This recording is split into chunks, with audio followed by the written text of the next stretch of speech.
Hi guys, जय महाराष्ट्र. स्वागत आहे तुमचं श्रद्धा म्हात्रे ब्लॉग्स या आपल्या हक्काच्या मराठी यूट्यूब चॅनलवर.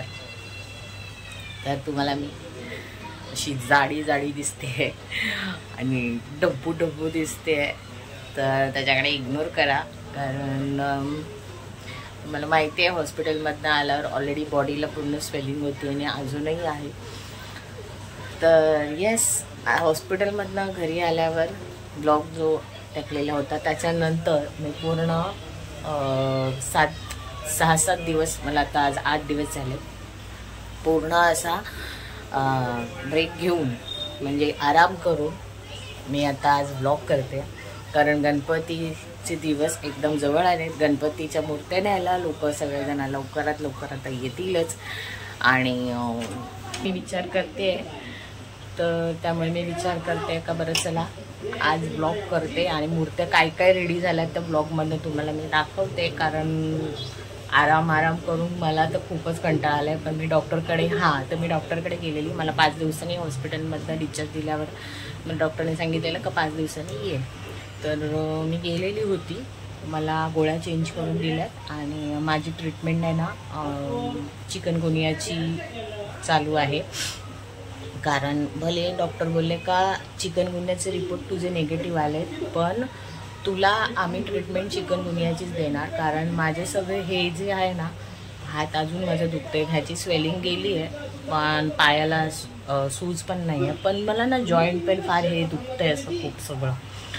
त्यामुळे ते बोलले आणि एवढं दुखतं ना का ठणकतं अक्षरशः आणि चाललं का जाम दुखतं. तर त्यांनी सांगितले का 15 दिवस तरी ॲटलिस्ट ह्या गोळ्या खा आणि त्याच्यानंतर मला बोलले का तुला म्हणजे तुझे क्लासेस आहेत ते हळूहळू चालू कर. कारण चिकनगुनिया हा लवकर बरा होत नाही, 6 महिने लागतात ह्याच्यामधनं पूर्ण बाहेर निघायला. तर मी बोलले मी एवढी 6 महिने मी घरात बसू शकत नाही, त्यामुळे मला प्लीज लवकरात लवकर बरी होण्याची ट्रीटमेंट द्या. तर मला बोलले का 15 दिवस तुला आराम पूर्ण करायचा आहे, काहीच हालचाल करायची नाही आहे, जास्त क्लासमध्ये पण जाऊ नकोस. क्लासला पण सगळ्यांना सुट्टी दिली आहे. तर म्हणून बरं चला तुम्हाला गणपतीची कामं काय काय केली आहेत पोरांनी ती तुम्हाला आज दाखवेन. आणि आजचं थोडंसं दिवसभराचं काय रुटीन असेल तर तुम्हाला दाखवेन. तर चला माझ्यासोबत तुम्ही कंटिन्यू राहा. मी पूर्ण अशी गुब्बू झाली आहे, तर काय करू मला समजत नाही आहे. असं होतं आहे मला, औषधाच्या ह्याच्याने स्वेलिंग येते, बरी व्हायला पाहिजे लवकर. चला आता नाश्ता करून घेते आणि मग गोळ्या तुम्हाला दाखवते. एवढ्या गोळ्या आहेत ना माझ्या औषधं बघा. और आपको पता है बच्चे चिड़चिड़े हो जाते हैं और उसके कारण पढ़ाई में कम ध्यान दे पाते हैं. और दूसरी बात ये है कि बच्चों का मानसिक विकास तो होता है लेकिन शारीरिक विकास रुक जाता है. बिल्कुल ठीक है, शारीरिक विकास तो मुद्दा है, लेकिन उसके अलावा ये सोशल नेटवर्किंग साइट्स जिनमें पता ही नहीं होता कि क्या है क्या नहीं है इस उम्र में बच्चों को. तर आता माझा नाश्ता झाला आहे, औषध पण घेतलंय.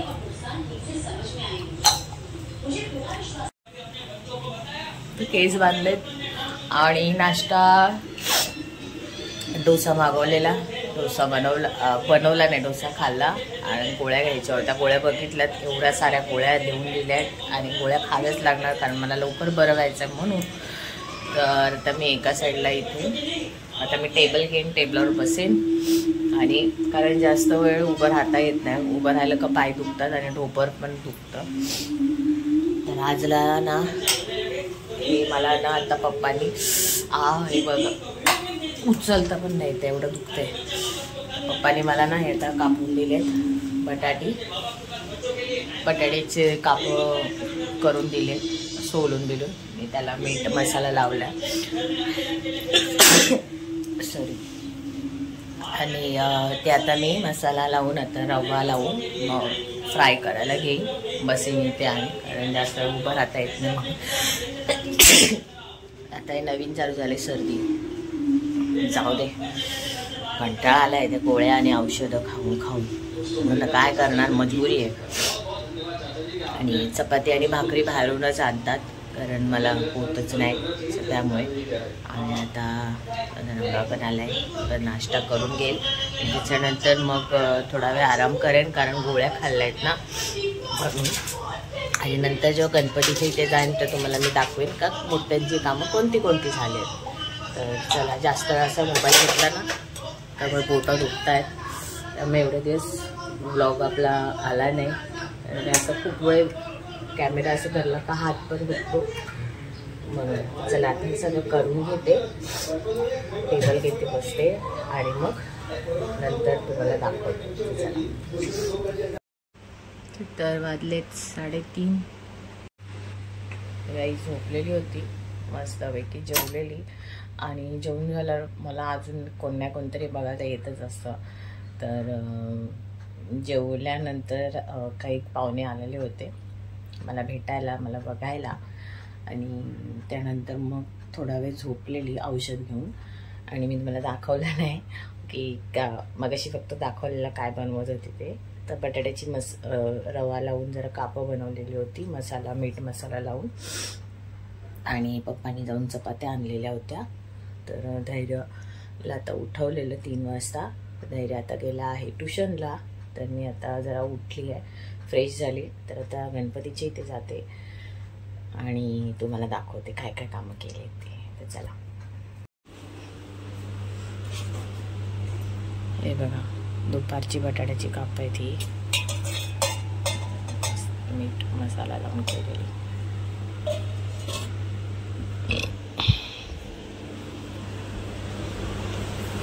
आणि इथे मी आता मला कॉफी ठेवली आहे, कॉफी पिते आणि मग जाते.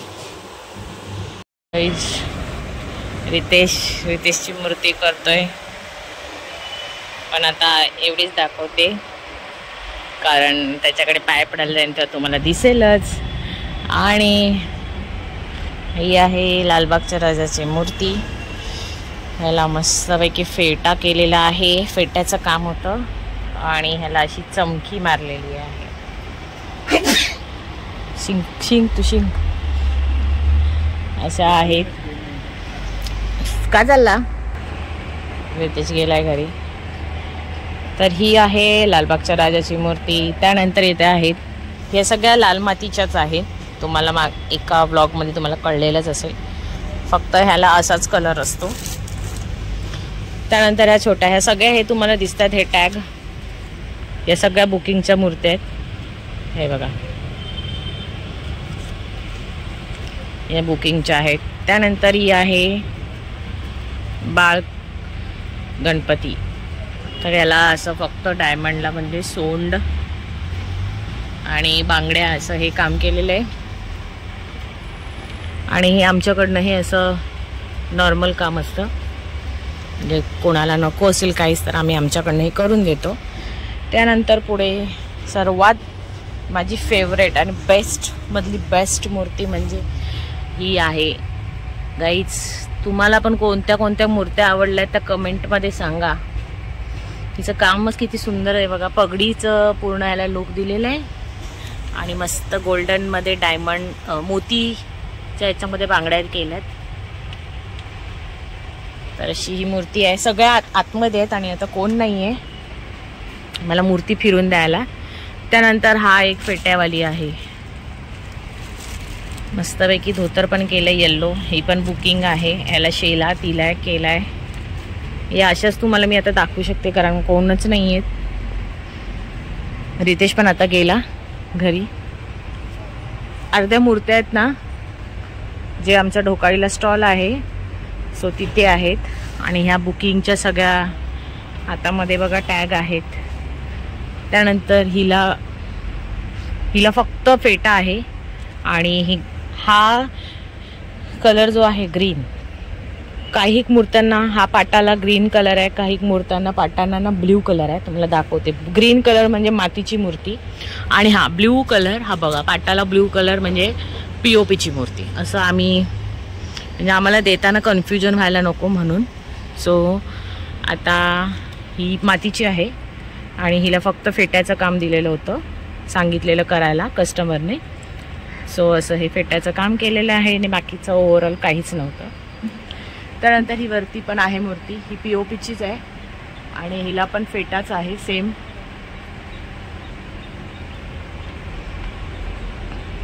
हे बघा, या सगळ्या मातीच्या मूर्त्या आहेत. आणि त्यानंतर खाली बघा, ही पण POPची आहे. आजारी पडायच्या आधी खुर्चीवर बसते. हॉस्पिटल जाण्याच्या पहिले मी ज्या ज्या मूर्त्या केलेल्या होत्या, काही मूर्त्या ढोकाईच्या स्टॉलवर आहेत आणि काही इथे आहेत. तर त्यांची मी कामं करून गेलेली. त्याच्यातल्या 2 मूर्त्या या बघा अजून आहेत. त्यांची कामं करून, म्हणजे बाप्पाने माझ्याकडनं सगळी कामं करून घेतली आणि नंतर बोलला जा एकदाची ॲडमिट हो. आणि काही जी अशी छोटी मोठी कामं जी आहेत ती पोरं आता करतायत. कारण मला जी बॉल चेन असते ती माझ्याकडनं, म्हणजे मला बोटाने मला तोडताच येत नाही आहे. सो त्यामुळे सध्या आराम चालू आहे. असं आहे. तुम्हाला मी दाखवते. हॉस्पिटलला जाण्याच्या 2 दिवस आधी मी ही मूर्ती कंप्लीट केलेली. पूर्ण डायमंड वर्क होतं बघा. हे बघा, ह्याचं पूर्ण हे डायमंडचं काम, मुकुट केलेलं, कानातले, सोंड, बाजूबंद, बांगड्या बिंगड्या सगळं केलेलं होतं. असं आहे. आणि ह्याचं होऊन नंतर आहे लालबागचा राजा. याला तर धोतर आणि शेला हे सगळं काम झालेलं होतं. अजून एक ही मूर्ती. सो अशा ह्या 2 आठवणीतल्या मूर्त्या. त्यानंतर हे बघा, छोटा गणपती बाप्पा, धैर्य कॉपी. आणि ही आहे, ही अजून कंप्लीट झाली नाही आहे. जेव्हा होईल तेव्हा व्लॉगमध्ये मी दाखवेन. ही मंडळाची मूर्ती आहे, अशोकनगरची. तर हिला पण असं ना थोडं वेगळ्या पद्धतीचं काम आहे.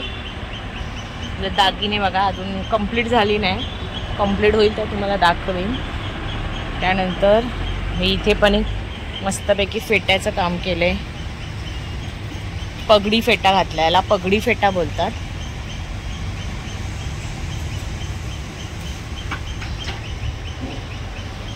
वेल्वेटचा असं केलेलं आहे. त्यानंतर वरती पण आहेत.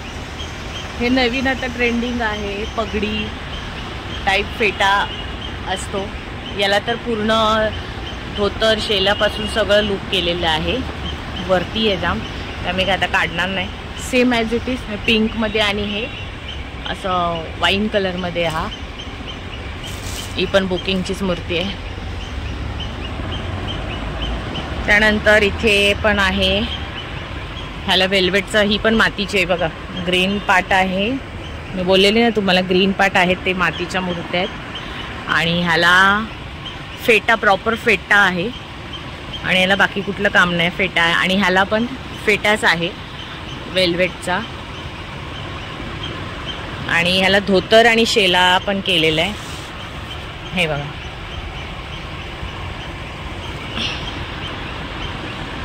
असं आहे. या सगळ्या याची कामं काहीच नाही आहेत, फक्त याला चमकी मारलेली आहे या मूर्तीला. काही मूर्त्या मी हॉस्पिटलला होती त्यामुळे त्या अर्धा शिफ्ट केल्यात. आणि ही एक आहे, हिला फक्त नॉर्मल, ही पण मंडळाचीच मूर्ती आहे. ह्याला फक्त नॉर्मल असं काम आहे. आणि हिला बघा, हिला चमकी फक्त केले. सो असं आहे. आता जेव्हा कधी त्या स्टॉलवर मी जाईन तर तेव्हा तुम्हाला तिकडच्या मूर्त्या, मला वेळ भेटला, मला वाटत नाही आता दिवस कमी आहेत अजून. हा बाप्पा जो आहे दरवर्षीप्रमाणे खारेगावचा असतो, हा दगडूशेठ, केवढी मोठी मूर्ती आहे बघा. अजून हिचं काहीच काम केलेलं नाही, चालू करायचं आहे. तर जेव्हा वेळ येईल तेव्हा तुम्हाला दाखवेन याचं मूर्तीचं काम करत असताना. हिला पॅक करून ठेवली आहे. बाकीच्या सगळ्या मूर्त्यांची कामं आधी उरकून घेणार आणि मग हिला सगळेजण एकसाथ भिडणार. चला, तर असा होता गाईज छोटासा, जेवढं गणपतीचं काम केलेलं होतं ते तुम्हाला मी दाखवलं. आणि जर काही मूर्त्या आहेत ज्यांची ज्या ब्लॉगमध्ये मी तुम्हाला दाखवल्या नाही, तर त्याचे फोटोज मी आपला आता व्हिडिओ चालू असेल तेव्हा रोलिंगमध्ये तुम्हाला फोटो मी ॲड करेनच आणि ते तुम्हाला मी दाखवेन. सो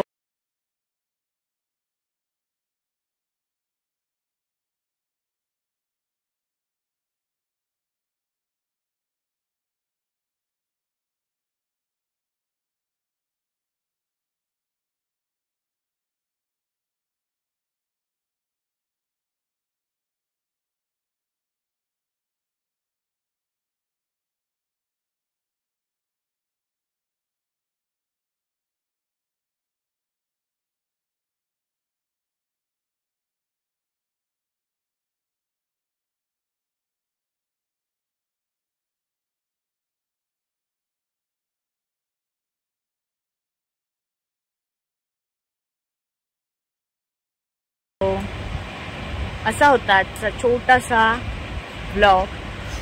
हॉस्पिटलमधनं घरी आल्यानंतरचा हा पहिल्यांदाच केलेला होता. सो यानंतरचे ब्लॉग गणपतीचे येतील किंवा गणपतीच्या दिवशी न्यायला येतील तेव्हाचा असेल, किंवा डायरेक्ट गणपतीमध्ये कोणाकोणाच्या घरी जाईल ते पण बरी असेल तर, नाहीतर अदरवाईज नाही. कारण चालायला आलं तर नक्कीच कोणाच्या ना कोणाच्या घरी जाईनच. इन्व्हिटेशन आलेलं आहे गणपतीला या करून, पण कोणी राग मानून घेऊ नका, कारण माझी तब्येत अजूनही ठीक झालेली नाही आहे. जर बरी झाली तर नक्की स्वतःहून तुमच्या घरी येईल आणि ब्लॉग करेन. सो येस, असा होता आजचा ब्लॉग. आवडला असेल तर नक्की कमेंटमध्ये सांगा आणि लाईक करा, शेअर करा आणि सबस्क्राईब करायला विसरू नका. So bye.